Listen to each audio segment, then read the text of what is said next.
Tá. Olá, pessoas. Bom dia, boa tarde, boa noite, a depender da hora que você está vendo o vídeo. Bom, esses assuntos eu deixei tudo para o final, porque existem pouquíssimas coisas na literatura sobre isso, tá? Nos livros. Então, eu fiz um compilado, jutei tudinho, já que é uma discussão rápida de cada assunto, então eu resolvi compilar tudo num só, já que tem pouca coisa, para meio que juntar tudo para dar um assunto, né? Para compilar tudo em um, tá? Porque tem pouquíssimo, né? Pouquíssimas coisas sobre isso, mas eu acho importante a gente discutir. São coisas mais raras de acontecer, de atendimento, mas pode acontecer de a gente atender no consultório, enfim, tá? Então, cai menos na prova de residência, mas é interessante a gente ter pelo menos uma noção, tá? E aí eu vou começar a falar da cardiopatia congênita, né? Quem for fazer estágio, tiver numa ala, né, de pediatria, aí é comum na parte, né, de pediatria a gente encontrar pacientes com cardiopatia congênita, que o nome já diz, né, uma doença genética, né? Então, esse paciente ele nasce com esse distúrbio que a gente chama de tetralogia de Fallot, né, de Fallot, e aí, né, em francês é Fallot, né, e aí, o que é que acontece, né, esse paciente, ele, né, vai ter um distúrbio no sistema cardiovascular, que pode ser cianótico ou acianótico, ou seja, ele pode ser cianótico, ficar roxinho, ou ele pode ser acianótico, não ficar roxinho, tá? Isso aí vai depender muito, né, do avançar, né, da patologia. Então, ele tem que fazer urgentemente nessa cirurgia, né, para que ele consiga, né, ter essa restauração aqui desse ventrículo, né, dos ventrículos, porque senão ele pode ir a óbito, tá? Então, é muito triste na cardiopatia, porque eu não gosto nem muito não gosto muito de, assim, de ficar apegada a esses pacientes, porque eles só vivem pouco tempo de vida. E se ele pegar uma doença tipo respiratória, eles morrem, né, por conta da sensibilidade do coração, né? Então, no coração mesmo, é que a gente pode ver, a gente tem aqui o ventrículo direito e o esquerdo, a gente vê que eles são separados, mas na tetralogia de Fallot, não, ele está junto, né? Isso é péssimo, né, para o paciente, né? Então, há uma mistura aí, né, do sangue arterial com venoso, e aí isso pode gerar essa coloração aqui, né, a cianose no paciente. Né? Geralmente eles ficam cianóticos mesmo, né, nas extremidades.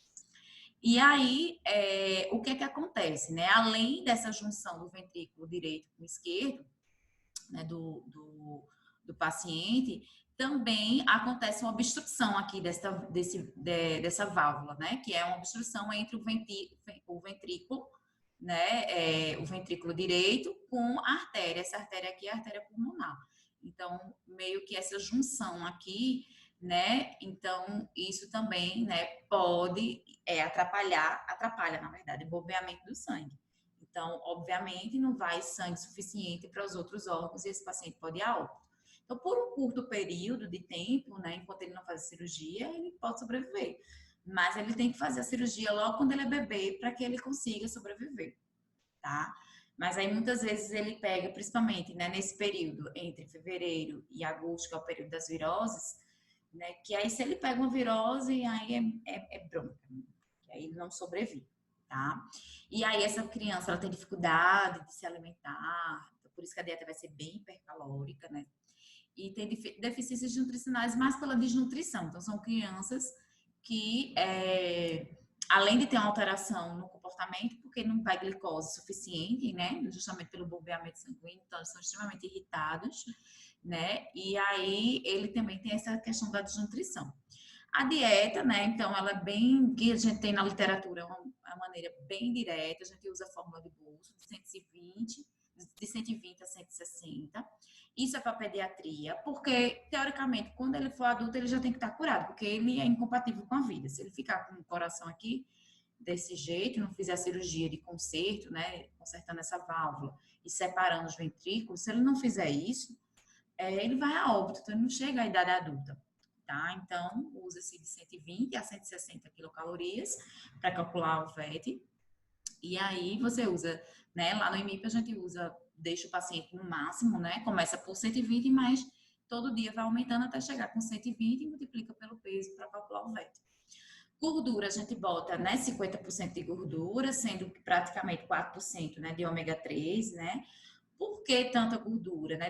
Por que uma dieta hiperlipídica? Justamente porque esse paciente ele tem uma desnutrição muito forte, né? E por conta disso, desse aporte energético dele é muito alto, né? Então, a gente trabalha com, a gente já trabalha com um valor energético muito alto. Então, a gente precisa, para bater isso facilmente, a gente precisa dar um aporte maior de gordura, né, para esse paciente. Proteína é uma proteína normal, vai de 8 a 10% do VET, ou você pode usar grama por quilo de peso, que vai dar hiperproteico, né? Então, de 4 a 3 gramas, que são recomendações para crianças, né? De 4 a 3 gramas por quilo de peso, tá? Bom, Paulo, o que é que você usa na prática? Eu uso o porcento, porque o porcento é mais fidedigno que a grama por quilo de peso. Mas na prática eu faço os dois, né? Eu calculo os dois e vejo se está batendo os dois. Mas se você bate por grama por quilo de peso e não bate em percentual, cuidado. Eu já peguei proteína que tinha 3 gramas por quilo de peso e não batia a quantidade de proteína, né, desse paciente. Tá? Lembrando que 10% é normoproteico, 8% é hipoproteico. Você começa por baixo de proteína e vai aumentando. E em grama por quilo de peso já dá esse de 3 a 4 gramas, que também é a recomendação de 3 a 4 gramas por quilo de peso para paciente desnutrido. Tá? Então, o ideal é o nutricionista bater pelos dois, percentual e grama por quilo de peso. Né? Mas, assim, se for para escolher um ou outro, percentual. E carboidrato normal, né? De 45% a 65%. Epilepsia. Então, assim, gente, a maioria da epilepsia, né? Porque justamente esse paciente está com um aumento da atividade cerebral, né? Então, esse paciente, eles têm crise convulsiva. Então, assim, a gente só vai entrar com a dieta, gente, quando, tipo assim, a medicação não resolver. Então, não vai fazer dieta cetogênica à torta e à direita. Ah, paciente tem epilepsia. Vou fazer dieta cetogênica agora. Não, né? Então, é algo assim, essas doenças neurológicas, a gente tem pouco sobre isso, né? Então, por exemplo, sobre ela, né? Aquela doença que a pessoa vai atrofiando. Sonda, né? Então, à medida quanto ele estiver comendo pela boca livre, ótimo, né? Se ele tiver, porque ele tá dieta livre, ele tá, você vai, à medida que ele vai diminuindo a deglutição, que ele vai perdendo os movimentos, você vai voltando pastosa, branda, pastosa, líquida pastosa. Chegou na líquida pastosa, não, ninguém sobrevive de líquida pastosa pro resto da vida. Aí vai para a sonda e fica dependente da sonda pro resto da vida, né? Mesma coisa do Alzheimer. Chegou um momento que ele vai esquecer até de comer. Vai para a sonda, tá? Epilepsia, ele pode ir para a sonda? Pode, porque por conta da aceitação da dieta. Porque a dieta, como você vai usar 85% de lipídio, pode ser que o paciente ele não aguente, né? Então, ingerir isso não é tão palatável, né, para o paciente. Então, pode ser, e como é feito mais em crianças, então, teoricamente, pode usar a sonda, mas sim por conta da palatabilidade, não por conta de, por exemplo, na ELA e no Alzheimer, que o paciente ele vai perdendo, e no Parkinson, que eles vão perdendo os movimentos, né? Então, eles vão atrofiando, então eles vão tendo problema de deglutição, não conseguem mais mastigar, pela própria velhice em si. Então, usa-se sonda e usar, né, os alimentos funcionais, né? Que a gente já estudou acredito que vocês estudaram isso em NND, e tem até uma eletiva que vocês vão estudar muito sobre isso, sobre a questão das cores,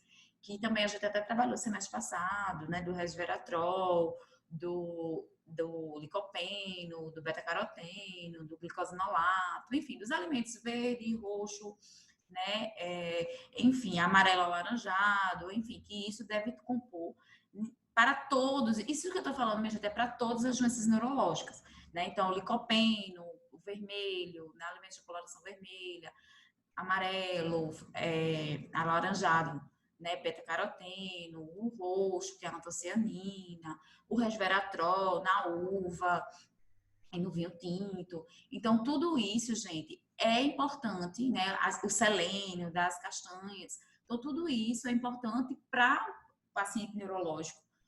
Mas, além disso tudo que a gente já discutiu, né, de todas as doenças neurológicas, a epilepsia, você, se caso o paciente, né? Como eu disse para vocês, a gente não pode usar a dieta cetogênica à torta à direita, não. Como é que a gente usa? Né? Então, o paciente ele tem que ter uma epilepsia resistente à droga, ou seja, o medicamento não resolveu, aí você vai para a dieta cetogênica, tá? Por quê? Porque é uma dieta muito restrita, que atrapalha o crescimento da criança. Então, a gente viu que a proteína da criança é de 3 a 4 gramas por quilo de peso, né? Numa criança que ela precisa para o crescimento dela. Mas aqui a gente vai ver que a gente vai botar pouquíssima proteína para ela. Então, teoricamente, gente, então você vai usar 85% de lipídio, você vai atrapalhar o crescimento infantil. Então, teoricamente, você vai fazer uma dieta muito severa. Então, se o remédio resolve, por que não deixar no remédio e não na epilepsia? Lá no IMIP, a gente tem uma criança que ela tem convulsão, tomou o medicamento, ela tem uma epilepsia resistente à droga. Lembre-se sempre, dieta cetogênica é para epilepsia resistente à droga. Ela tem uma resistência à droga muito importante. E aí ela só controla, né? Então ela passou essa dieta cetogênica, ela só pode durar 2 anos.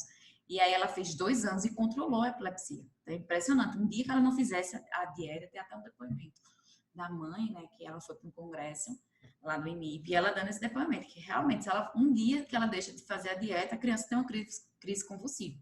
Mas a contrapartida, a criança atrapalhou um pouco o crescimento. Então, é uma criança pequena, tá? Mas é porque a droga não resolveu. Então, ela tinha, devido ao aumento da excitabilidade cerebral, então ela sempre estava aí aumentada.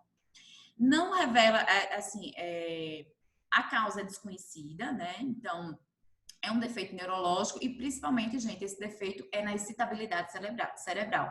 Então, acontece um aumento dessa excitabilidade cerebral, o que leva o paciente a convulsionar. Por que a dieta cetogênica? Porque ela é anticonvulsivante. Então, se você coloca muito lipídio, lembra que quando eu coloco muito lipídio, a beta-oxidação não consegue queimar esse lipídio todo. Então, esse excesso de ácido graxo vai virar corpos cetônicos. E os corpos cetônicos, eles são anticonvulsivantes. Então, vai diminuir a atividade cerebral, que já na epilepsia vai estar aumentada. Então, por isso que é indicado a dieta cetogênica na epilepsia, pelo amor de Deus, resistente à droga.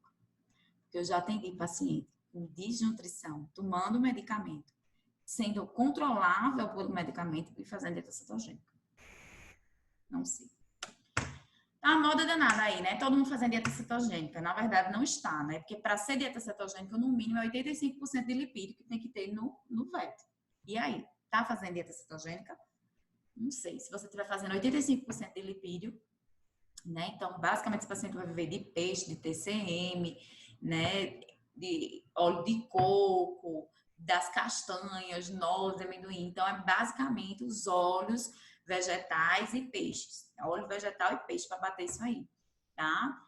Tem proteína? Tem, né? Então, geralmente a proteína, ela é normal, é 1 grama por quilo de peso, tá? Então, não, geralmente, assim, a gente coloca 10%, né? Bate aqui 10% de proteína para deixar a norma proteica, ou então 1 grama por quilo de peso, tá? E no mínimo 85%, né, de lipídio. E o resto que sobra você bota no carboidrato. Paula, tem dieta cetogênica de 90% de lipídio, de 95%, você vai testando no paciente, sei lá, se você testou a droga, não deu certo, você bota 85%, também não deu certo, você vai aumentando, 90%, 95%. Às vezes tem paciente que só tolera 3 gramas de carboidrato, então é bronca, né? Então é algo que isso implica, digamos assim, bastante na aceitabilidade, né? Então, usa muito suplemento para poder bater isso aí, tá? Atualmente, eu estou utilizando mais o TCM, óleo de coco, né? Enfim, e o próprio suplemento para bater, né? Agora, lembrando que antes de fazer a dieta cetogênica, o paciente fica em jejum, tá? De 24 a 72 horas. Imagina, minha gente, deixar uma criança sem comer, um dia sem comer, inferno que vai ser na vida dessa mãe. Enfim, então só faz isso, pelo amor de Deus, se a droga não resolver, tá? Se o medicamento não resolver, se o Gardenal lá não tá resolvendo, então aí tu parte para cá. Mas, infelizmente, assim, teve um caso lá no IMIP que é muito raro, né? Eu conto a dedos, uns 3 casos no máximo, né? E recentemente uma mãe que somente resolveu nessa dieta, infelizmente. tá? Bom, gente, paralisia cerebral, então geralmente é a maior causa de paralisia cerebral, então esse paciente ele perde os movimentos dos membros, e aí pode ser dos membros superiores, inferiores. A maior causa disso, gente, é durante o parto, né? Então, principalmente pela anóxia ou hipóxia, né? Pouco oxigênio, mas pode ser no pré-parto também, né? No período pré-natal. Então, geralmente a causa de paralisia cerebral pode ser, né, por desnutrição materna, toxoplasmose, uma infecção, então pode gerar isso, gerar uma paralisia cerebral nesse paciente. E ela pode ser tônico-clônico, né? Então, tônico é porque aqui não dá para fazer a minhas mungangas que eu faço no Instagram, mas tônico é quando o paciente sai e fica assim para trás, né? Tipo, ele, na verdade, tônico é assim, invertido, tá? E clônico é assim, aberto, tá? Como assim, Paula? É como eu vou tentar fazer aqui só que isso acontece com as pernas também. Eu vou fazer com o braço, tá? Então, eu tô aqui, eu vou fazer isso, ó. Tônico, eu enrijeci para cá e depois tipo o cônico. Então, o paciente fica se batendo assim no chão, tá? Então, quem já viu um paciente convulsionando, né? Então, e aí ele fica assim, né? Tônico crônico. Então, ou seja, esse paciente, ele pode ter um lado paralisado. Não é todos que têm o tônico crônico, não, tá? Mas o que é comum nesse paciente?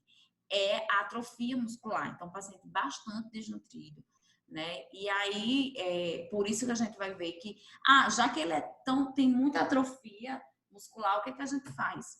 Né? Então, o que a gente vai fazer com esse paciente? Tá? É a altura do joelho. Então, não tem como a gente medir, usar aquelas curvas da OMS, linda e maravilhosa, que eu amo, que a gente usa para tudo, né? Mas para esse paciente, paralisia cerebral, não vai funcionar essas curvas, porque o menino, né, como eu disse para você, ele tem alterações tônico-clônico. Então, não faz sentido. Daqui a pouco eu mostro as curvas que a gente utiliza, tá? Deixa eu ver aqui, gente. Esse paciente, né, pode ser durante o parto, ele ter ausência, né, de oxigênio, e aí ele pode ter essa paralisia cerebral, uma hemorragia, né, intracraniana. No pós-natal, ele pode sofrer algum trauma, né, na cerebral, e até mesmo a meningite, né, que aí é gravíssimo, meningite em criança, por conta que isso pode levar a uma paralisia cerebral, tá? Então, basicamente isso, essa paralisia cerebral é uma alteração na musculatura do paciente por conta desses N motivos que a gente discutiu. E aí, geralmente, esses pacientes, eles têm baixo peso, né? Então, excesso de peso pode ter? Pode, mas não é tão comum, é mais o baixo peso. Eles têm um baixo peso a nascer e continua com desnutrição. Então, eles nascem com baixo peso e ainda continuam com desnutrição, por isso que ele tem que ser tratado, a não ser se ele for tratado. Aí ele fica realmente no peso ideal. Eles geralmente têm refluxo, né, gastroesofágico, então, por isso, muitas vezes, ele tem um problema de disfagia. Além de ele deglutição muito forte, ele também tem de refluxo. Então, por isso, a maioria desses pacientes, eles estão por GTT, por gastrostomia. Então, o ideal é deixar esse paciente por sonda, tá? E aqueles que não tiverem sonda, eles têm que ir para a sonda. Enquanto eles não fazem a cirurgia, aguardam, aí a gente tem que, inclusive, até a água deles tem que ser com espessante. Vende-se aí para deixar essa água pastosa, né? Porque senão a dieta dele, nessa fase que ele está, é toda pastosa. Porque senão ele broncoaspira, né? Então, como diz Matuto, se tapa, tá? Às vezes eles têm constipação, então porque a mãe não, às vezes dá pouca água, então tem que dar muita água, muita fibra insolúvel, né, nesse caso. Bom, gente, aqui eu já falei para vocês que é usar a sonda, né? Então, só que essa sonda, como ela vai ficar permanente, o ideal é fazer uma gastrostomia, uma GTT, né? Então, vou colocar uma sonda aqui fixa nesse paciente. Aqui tá as curvas, né, que a gente utiliza, né, para esse paciente. Geralmente a gente usa as curvas peso para a idade, né, e a altura para a idade e IMC, né, para esse paciente. Aí aqui estão, aqui ó, tá vendo? IMC para a idade, estatura para a idade e peso para a idade. Então eu coloquei todas aqui, tá? E aí, o que que acontece, né? Mas aí você encontra facilmente na internet, né? E aí, vocês têm um ponto de corte, né, desse paciente. E aí, geralmente, quando é que a gente considera esse paciente eutrófico, né? Então, é entre 90, né, e 10%, tá? Então, se ele ficar aqui entre 90 e 10%, a gente pode considerar ele como eutrófico.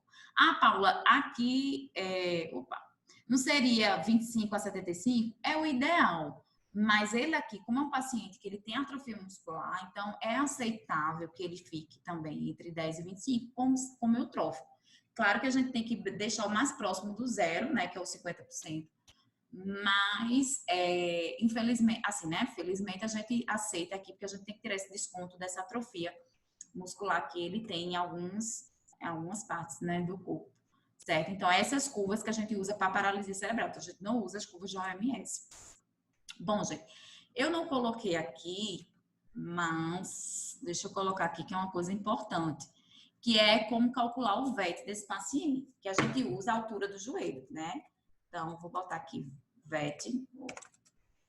A gente usa a altura do joelho. Que eu já falei isso para vocês, mas depois que a gente calcular, vocês sabem que a altura do joelho vai me dizer o que do paciente? Vai me dizer a altura do paciente, né, em centímetros. Então, para calcular o VET, gente, a gente multiplica por 11. 11 quilocalorias, tá? Só que isso aqui é centímetro.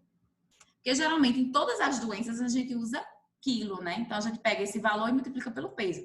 Aqui não, na paralisia cerebral, isso, gente, serve para qualquer encefalopatia também, tá? Qualquer hipóxia que ele teve durante o parto serve também. Então, você vai pegar 11 e multiplicar pelo centímetro, aqui a altura dele, tá?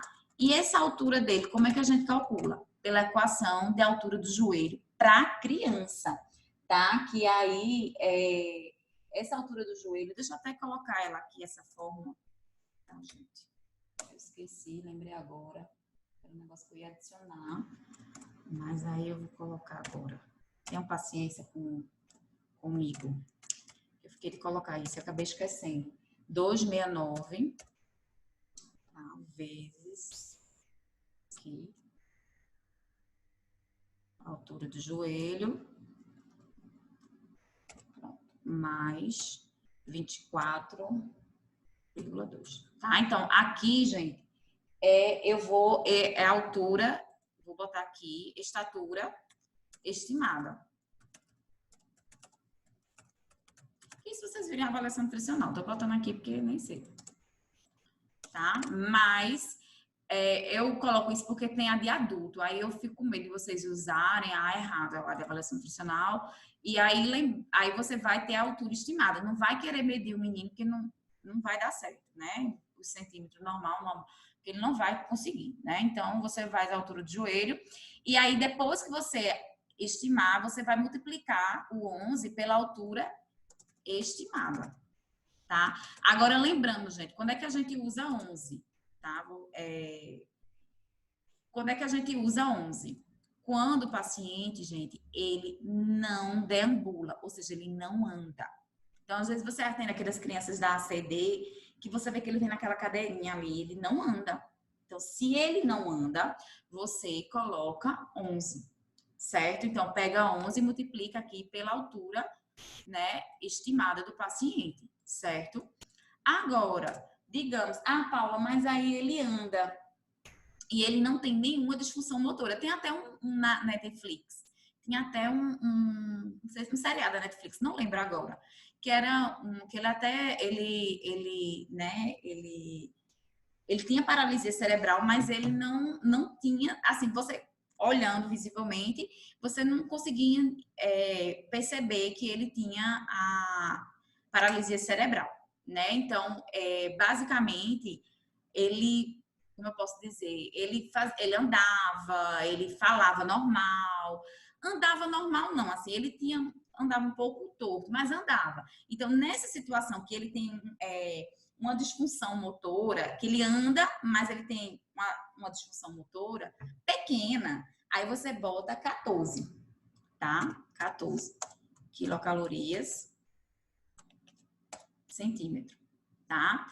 Agora, se ele, por exemplo, ele não... Ah, Paulo, ele tem... Já vi. Minha, tem um artista, eu não lembro qual é ele agora, que ele disse, eu tenho paralisia cerebral. Não tem quem diga que ele é americano. Não tem quem diga que ele tem paralisia cerebral, porque é muito... Ele não tem atrofia, né? Ele teve uma hipóxia, ele tem um certo retardo de raciocínio, mas ele não tem atrofia da musculatura e anda normal. Aí você bota por 15.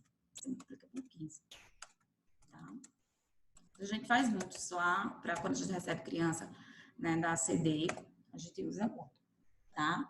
Então, basicamente, essas são as recomendações, tá? Lembrando que aqui o paciente não deambula.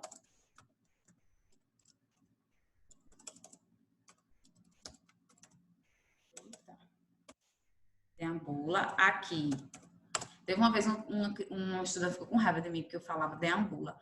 Eu disse, minha gente, mas é um termo muito difícil. Eu disse, olha, mas se tiver alguma linguagem que você não entende, você fala comigo.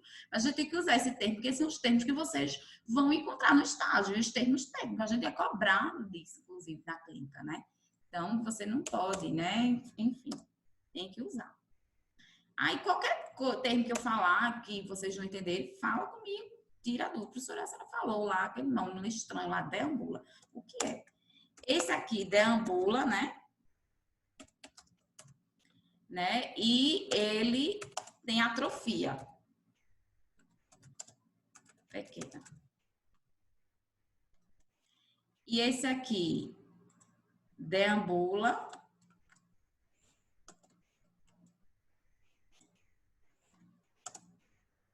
e não tem atrofia. Pronto, é isso.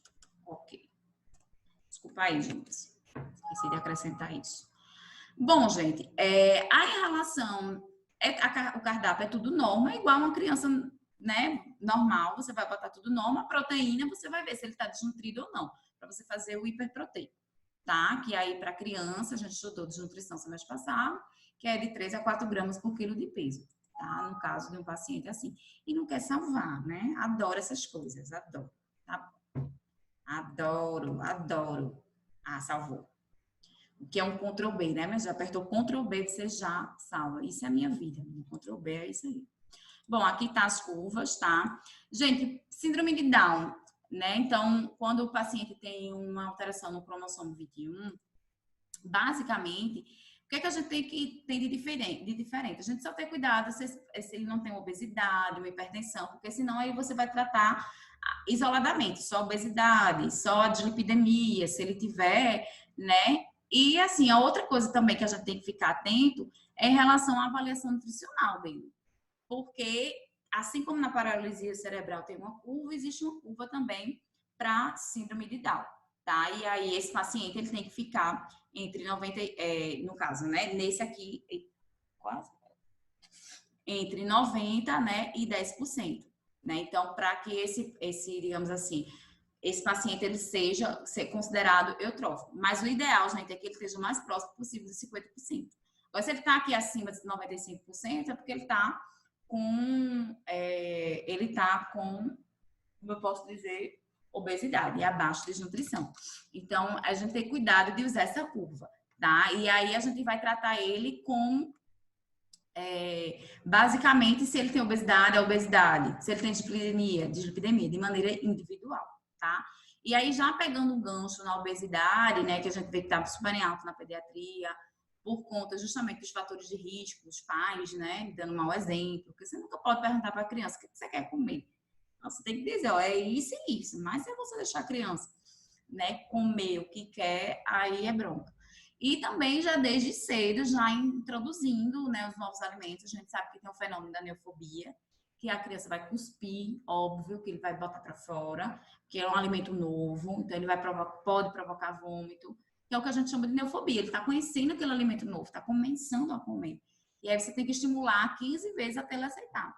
Só que nem todo mundo sabe lidar com esse problema da neofobia, e aí tem os maus hábitos alimentares, além do sedentarismo, falta de aleitamento materno, enfim, tá? Então, Outra coisa também é o diabetes gestacional, que a diabetes gestacional a gente trata igual um diabético, né? Que a gente aprendeu na aula de diabetes tipo 2, é igual. E depois que ela tem o bebê, ela geralmente volta ao normal, tá? E aí, só que o bebê nasce com macrosomia, então fica gigante. Então, isso pode também ser um fator de risco aí para a obesidade infantil. Bom, a influência da mídia, né? Então, quem nunca, né? Daqueles comerciais que induzem, né? A vida casada, que a gente sabe que é até proibido isso, mas infelizmente a mídia ela estimula muito o consumo de fast food, né? E isso realmente, né? Complica.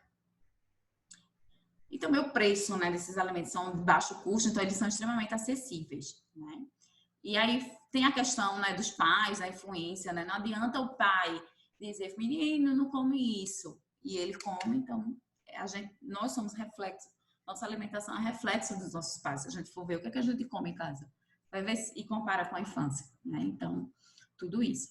Bom, na avaliação nutricional, isso aí eu não vou bater muito na tecla, porque vocês viram isso em avaliação nutricional, então eu vou passar bem rapidinho, né? Que aí o que é que a gente, basicamente, a gente olha nesse paciente, né? Então, se for criança, o principal indicador, né? Criança de 5 anos até 19 anos, né? Então, entra criança na fase escolar, que é de 5 a 10, e de 10 a 19, que é adolescente. Então, de 5 a 19 anos, a melhor forma é o IMC para a idade, tá? Para você diagnosticar. Se tiver acima, né? Aqui tá a curva acima de 67%, né? Então, a gente já diz que ele tem obesidade. Então, esse é o principal parâmetro. A gente usa estatura para a idade também, mas como algo adicional. Mas não é a curva que a gente vai fechar, não, fulaninho é obeso, tá? E se for menor de 5 anos, aí o principal indicador é o peso para altura, não é o IMC. Existe o IMC para idade, mas não é um bom indicador, tá? Então, é peso para altura, tá? E se vocês viram a avaliação nutricional, então eu tô só passando aqui para a gente ter só uma noção. E é também as dobras cutâneas, né? Que na curva da OMS a gente tem as curvas que quais são as dobras que a gente usa para crianças, né? E adolescentes. É a subescapular, né? Aqui é a subescapular e a tricipital. Então, você calcula, você, né? Na verdade, você mede e aí você lança nessas curvas, né? Que aí você pega o valor da subescapular que você mediu aqui, que deu no adipômetro, e em relação à idade do paciente, faz o encontro, né? Daqui por exemplo, um paciente de 2 anos, digamos que a subescapular dele deu 8. Vou botar 10. A subescapular dele, quando você mediu, deu 10. E ele tem 3 anos. Então, ele estaria aqui indicando aí obesidade, né? Excesso de peso, tá? Então, a gente tanto usa a subescapular como também a tricipital. Também, mas o diagnóstico principal é o IMC para a idade, acima de 5 anos, e abaixo de 5 anos, você usa o peso, né, para a altura. Uma coisa que a gente precisa ficar atento desse paciente é olhar a dislipidemia, tá, desse paciente. Então, os valores de colesterol total são diferentes, né? Então, a gente viu, por exemplo, no adulto, era até 200, né, o desejável. Mas aqui, para criança, né, de crianças e adolescentes, né, de 2 a 19 anos, o ideal é que esteja abaixo de 150. O LDL, né, a gente viu que é para adulto abaixo de 160, já para criança e adolescente abaixo de 100. O HDL, né, a gente viu que para adulto é maior que 60, para criança é maior que 45, e o triglicerídeo, aí a gente viu que tem que estar abaixo de 150, e aqui já é abaixo de 100, o desejável, tá? Aqui nós temos os valores limites e aqui quando considerado os aumentados, tá? Eu digo sempre o desejável que é o melhor, né? Ninguém que vive no limite é uma coisa bacana, ou então muito mais acima. Como é que a gente vê uma síndrome metabólica numa criança, tá? Então, basicamente, é semelhante, né, o que a gente, como eu posso dizer, o que a gente viu, né, num adulto, né? Então, por exemplo, o que vai divergir são os valores, né? Então, por exemplo, a circunferência abdominal, né, de 10, no caso de adolescentes, né, de 10 até 16 anos, é acima de 90, né? E aí, a partir de 16 anos, se a circunferência abdominal der acima de 94 para homens e acima de 80 para as mulheres, então já dá um indicativo. Lembra que para ter síndrome metabólica, basta um desses três, né? Seja circunferência abdominal, triglicerídeo, HDL, glicose em jejum e pressão arterial. Se 3 desses der alterado, a gente já diz que ele tem uma síndrome metabólica, tá? Então, triglicerídeo aqui acima de 150, também aí bate o mesmo valor de adulto. E o HDL abaixo de 40, né, de 10 a 16 anos, ou abaixo de 40 para homens, né, e abaixo de 50 aqui é para mulheres, tá? Tá errado. E aí, isso quando a criança, né, o adolescente, na verdade, né, criança, adolescente, a partir de 16 anos para cima. Então, você usa basicamente esses valores. E o de glicose acima de 100, né? Então, já considerado aí como um critério para síndrome metabólica. E a pressão arterial, né, acima de 130 por 85, tá? Então, aí ou seja, né, se ele apresentar 3 fatores desse alterado, a gente diz que ele tem síndrome metabólica, ou seja, ele tem uma grande chance aí de né, ir a óbito por uma doença cardiovascular. Gente, botar a criança para emagrecer, jamais, tá? Eu até não, eu não gosto dessa fórmula aqui, tá, gente? Porque eu botei até aqui, vou até alterar isso, porque assim, criança, a gente não bota para emagrecer, então a gente faz uma reeducação alimentar, que vocês aprenderam muito bem, educação nutricional, como fazer. Né? E aí, o que acontece? Essa criança, você usa os valores da DRI normal, tá? Essa fórmula aqui eu não gosto, não é que eu não gosto que ela esteja errada, é porque essa daqui, ela botou como se na verdade, né? Ela, como se fosse a pessoa, de 3 a 18 anos, tá? E aí, o que acontece? Não é de 3 a 18 anos, né? Essa fórmula, deixa eu ver se depois eu... Enfim, antes de mandar para vocês, lá no Classroom, eu vou consertar isso aí, porque senão vai demorar muito se eu for consertar. Então, assim, porque eu não gostei, né, dessa fórmula? Porque bota uma fórmula, é uma fórmula da DRI, mas está de 3 a 18 anos. E aí, isso para mim não é legal. A melhor DRI que a gente tem é quando a gente usa só de adolescente, que é igual que vocês viram no IVD, de 10 a 18 anos, né? E para crianças, então a gente tem uma DRI para criança de 1 a 2 anos, de 2 a 3 anos, de 4 a 5 anos. Então, existe uma fórmula. Então, basicamente, vocês usam a mesma fórmula, né, de NND, que é para manutenção do peso e trabalhar a reeducação nutricional desse paciente. Então, não bota esse paciente, pelo amor de Deus, para emagrecer. Tá? E aqui tem as recomendações de macro, né, que aí até 30%. Isso se ele estiver na fase 1, na fase 2, ou seja, se ele está em obesidade muito avançada ou pouco avançada, né? Então, se ele está há muito tempo, né? Se ele está muito tempo na obesidade, então tudo isso vai depender se ele está na fase 1 ou 2. Mas quanto mais tempo ele tiver com obesidade, digamos assim, mais rigoroso seria a dieta, né? Então, no máximo 30% aí de lipídio, gordura saturada 7%, poliinsaturada até 10%, mono de 10 a 15% e trans menor que 1%. E colesterol 200, né, miligramas, tá? Então, se ele estiver numa fase mais avançada da obesidade, você usa esses valores. Se não, você usa esse outro valor, tá? Então, basicamente isso. Bom, uma coisa que Débora me perguntou, então botei aqui, foi um estudante que me perguntou no inbox, né, do Instagram, e aí eu disse, não, então eu vou levar, tá? Que é as recomendações para paciente oncológico pediátrico, tá? Então, é diferente, né? Então, geralmente você usa essa fórmula aqui de energia, né? E essas recomendações de proteínas aqui, que elas são hiperproteicas, né? E para calcular o VET, basicamente, né, do paciente, o que é que você utiliza, né? Então, por exemplo, se a criança tem de 0 a 10 quilos, né? Então, o que é que você vai fazer? Por isso que a gente pesa, né? A primeira coisa que a gente recebe esse paciente lá no MIP é pesar, né? Para saber o peso dele. Então, se o peso dele tiver de 0 a 10 quilos, então você vai pegar 100 e multiplicar pelo peso do paciente. Agora, se ele tiver entre 10 a 20 quilos, você vai deixar um fixo 1.000 calorias e vai adicionar mais o quê? 50 quilocalorias por quilo para cada quilo acima de 10. Como assim? Deixa eu dar um exemplo aqui. Um paciente 12 quilos. Ele está 2 quilos acima de 10, certo? Então, o que é que você vai fazer isso aqui? Você vai pegar 50, multiplicar aqui por 12, que é o peso do paciente, e depois multiplicar por 2, que são os 2 quilos que ele está acima. Então, é 50 vezes 12, né, do paciente, e depois pegar esse valor, multiplicar por 12, somar, para depois somar com 1.000 calorias. Então, basicamente isso que você vai fazer.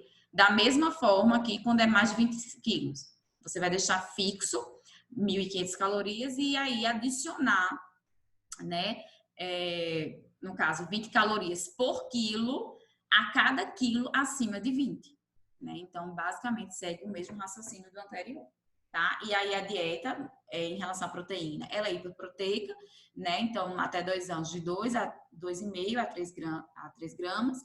A criança, todo mundo sabe, no primeiro ano de vida, é onde ela cresce mais, depois ela cresce muito pouco, né? Centímetro. E aí, por isso que a quantidade de proteína diminui e adolescente, ele dá um período de estirão, então também está em fase de crescimento, então também chega a ser uma dieta hiperproteica, tá? Gente, lembrando que na avaliação nutricional, gente, a gente tem que deixar o mais próximo possível do score Z, 0, né? Do percentil 50. Não é bacana deixar o paciente na zona de risco, né? Então, é ter muito cuidado, tá? Bom, e aí, assim, para finalizar esses assuntos curtinhos, né, que tem pouca coisa na literatura, é o hipotireoidismo, né? Então, a gente sabe que esse hipotireoidismo é um distúrbio na glândula da tireoide. E aí, basicamente, gente, é uma doença genética, né? E aí ele vai praticamente o quê? Destruir, né? Ou seja, o próprio nosso sistema imune vai destruir a nossa glândula da tireoide. E à medida que você destrói essa glândula da tireoide, você aumenta ela de tamanho, tá? Então, basicamente é isso, tá? No hipertiroidismo é o excesso da produção de T3 e T4. Então, por isso que no hipotiroidismo você vai aumentar a quantidade de iodo e no hipertiroidismo você vai diminuir a quantidade de iodo, tá, do paciente. Então, tá aqui o hipotiroidismo, que tem o cabelo seco, irritabilidade, cansaço, pele seca, áspera. E já no hipertiroidismo, a gente já tem uma perda de peso, olhos salientes, suores e o pescoço inchado. Geralmente no hipotireoidismo a gente tem mais um paciente, né, obeso, né? Porque a gente sabe que a baixa produção de T3 e T4 faz com que esse paciente tenha a taxa de metabolismo basal reduzida. Então, ele engorde muito fácil. Então, é muito difícil botar um paciente para emagrecer tendo hipotireoidismo. Tá? E o hipertireoidismo, não, ele já tem essa perda de peso porque ele tem um T3 e T4 muito aumentado. Então, a taxa de metabolismo dele é muito aumentada. Então, ele tem mais voltado para perda de peso, tá? Bom, então, basicamente, né, e também no hipotireoidismo é comum, né, a constipação intestinal pela deficiência de iodo, né? E aí, por isso que é importante a gente botar o consumo de fibra insolúvel, tá? Bom, no hipotireoidismo é importante não só você adicionar o iodo, mas também o ferro das carnes, né? O selênio das castanhas, das nozes, a vitamina A dos alimentos amarelo, alaranjado, o fígado e o ovo, e leite também que tem vitamina A, e o zinco, que são as carnes. Você tem que também colocar esses alimentos, porque esses alimentos, eles interagem, né? Eles ajudam na absorção, né, do iodo. Então, não adianta você só colocar iodo para esse paciente se você não coloca, por exemplo, o selênio, que tem uma participação muito boa nesse sentido, tá? Então, aqui eu botei só... Isso aqui é coisas de NND, né? O alimento que são ricos em iodo, os alimentos que são pobres em iodo, né? E aí, só para a gente saber das fontes alimentares. Né? Porque aí, no caso, no hipertiroidismo, você tem que fazer uma dieta pobre em iodo. Então, como é que eu vou fazer uma dieta... Eita, vou botar aqui peixes. Ah, depois eu conserto isso. É porque dá agonia, gente. Deixa eu curar. Eu fico agoniada. Como é que eu falo, né? Mas eu fico agoniada. Então, o que que acontece? Então, o sal, por exemplo, no hipertiroidismo, né, que ele tem que diminuir o iodo, aí tem que ser diminuir a questão, né, do sal, e aí, de preferência, usar o sal que não é iodado, que só pode ter, né, como a gente até discutiu, na dieta, né, para o tratamento do paciente que faz iodoterapia, que tem que ser manipulado, né, que aí só manipulado para você tirar o iodo. Então, tem os peixes, né, na verdade, gente, no caso, né, esse sal manipulado que ele é pobre em iodo. E aí, os peixes de água doce, eles são pobres em iodo. Já o de água salgada, ele já é rico em iodo, né? As carnes frescas, né, com moderação. Tem aí as opções, né, de clara de ovo. Agora, se você bota o ovo inteiro, aí, de fato, ele tem muito iodo, né? Então, às vezes, na iodoterapia, a gente tira esse ovo do paciente.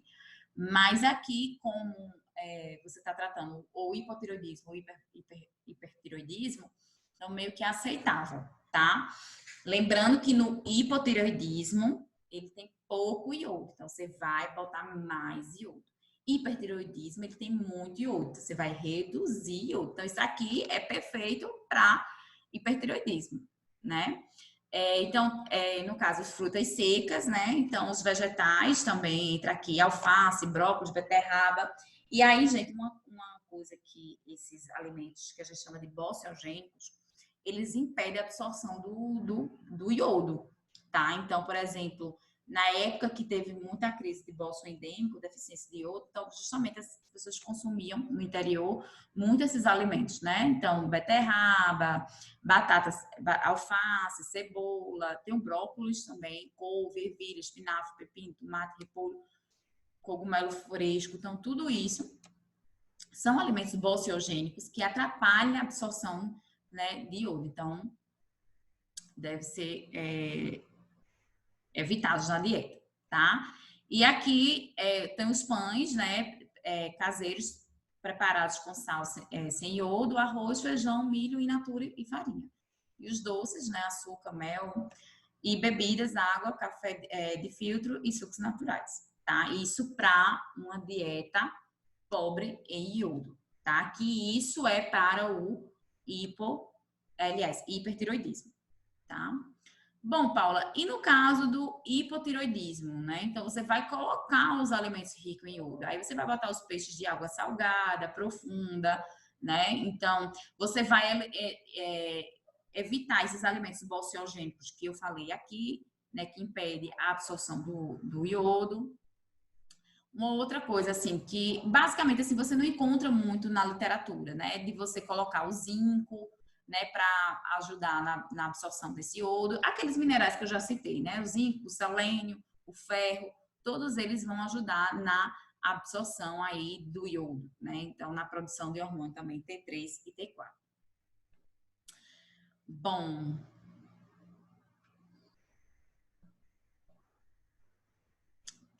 o glúten tem evidências de que ele pode melhorar, né?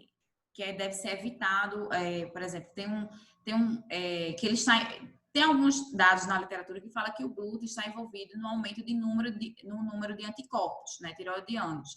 E muitas pessoas que, ao eliminar, no caso, o glúten da dieta, melhora o metabolismo tiroidiano. Mas, assim, eu não gosto de falar isso, assim, para tirar do paciente, assim, fazer esse terrorismo nutricional, porque são poucos artigos que falam isso, a gente não tem algo fechado, né? Então, a gente só tem essa questão do iodo mesmo, como eu falei para vocês. Às vezes, eles podem ter dislipidemia e a gente vai ter que tratar isoladamente a dislipidemia desse paciente, justamente com aquelas recomendações que a gente viu na aula de dislipidemia, tá? Mas, basicamente, o tratamento é dieta rica em iodo, né? Que aí é leite, ovos, peixes de água profunda.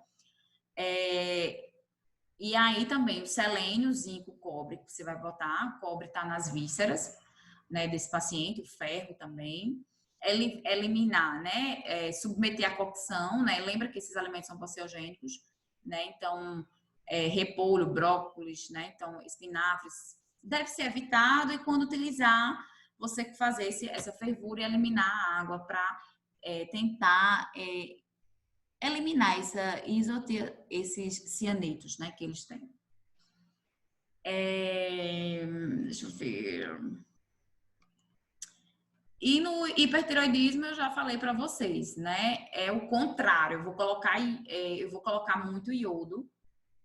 Aliás, eu vou tirar o iodo, né? Já que ele tem hiper, o nome já diz, eu tenho muito iodo, pelo amor de Deus, tire. Então, o que é que você faz? Você bota alimentos bociogênicos, né? Que atrapalham a absorção do iodo. Aí tem brócolis, couve de Bruxelas, repolho, couve-flor, folha de mostarda, pêssego, pêssego, soja, espinafre e nada, tá?